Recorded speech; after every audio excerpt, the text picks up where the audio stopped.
కారం రంగు రుచితో ఉంటుంది. ఆచి మిరపపొడి అదరగొట్టే కారం రంగు రుచి. కాలుతున్న కాళేశ్వరం. ఎస్, మొన్నటిదాకా 3 పార్టీల యుద్ధానికి కారణం నిన్నటికి నిన్న అసెంబ్లీ సాక్షిగా అదే అంశంపై నెక్స్ట్ లెవెల్ రాజకీయం. ఇప్పుడు గులాబీ దళపతి ఇంటి వివాదానికి అదే బీజం. ఎస్, తెలంగాణలో కాళేశ్వరం ఇష్యూ కాకరేపుతోంది. ఎక్కడో మొదలై మరెక్కడికో చేరింది. మున్ముందు మరింత రచ్చలేపేందుకు ఉవ్విళ్లూరుతోందా?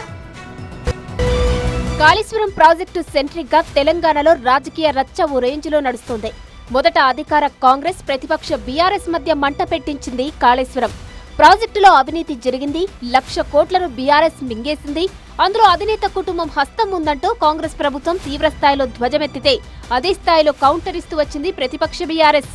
అవినీతి అస్సలే లేదు, అంతా రాజకీయ కక్షలో భాగమే, వాళ్ల పని కేసీఆర్ ను టార్గెట్ చేయడమేనంటూ ధీటుగా తిప్పికొడుతూ వచ్చింది.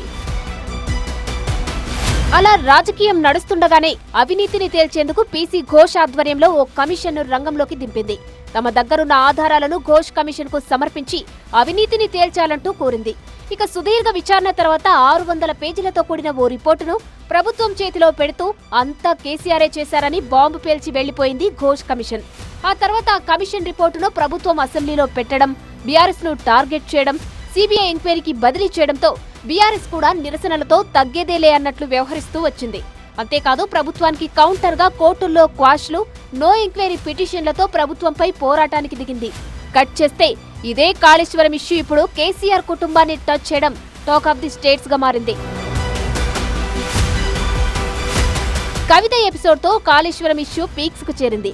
తెలంగాణకు జలాలు తెచ్చి రైతన్నను రాజు చేసిన కేసీఆర్ మీద సీబీఐ ఎంక్వైరీ వేస్తారా? అవినీతితో హరీష్ రావు హస్తం లేదా? సంతోష్ పాత్ర లేదా అంటూ కవిత బాంబులు పేల్చడం రచ్చలేపింది. ఈ మొత్తం కాళేశ్వరం ఎపిసోడ్లో కేసీఆర్ గారికి మరక అంటిందంటే 2-3 వ్యక్తులు కారణం. మాజీ రాజ్యసభ సభ్యుడు ఒకలైతే, హరీష్ రావు గారు ఒకలైతే. సో అటు తిరిగి ఇటు తిరిగి రాజకీయ రచ్చలేపి కోర్టుల్లోనూ తిరుగుతున్న కాళేశ్వరం ఇష్యూ ఇప్పుడు కేసీఆర్ కుటుంబంలో చిచ్చు పెట్టి కవిత సస్పెన్షన్ కు కారణమైంది. మరి ఇదే కాళేశ్వరంపై ఎంక్వైరీకి సీబీఐ త్వరలోనే రాష్ట్రంలో అడుగు పెట్టబోతుంది. మరి మున్ముందు ఇంకెలాంటి పరిస్థితులుంటాయన్నది ఆసక్తికరంగా మారింది.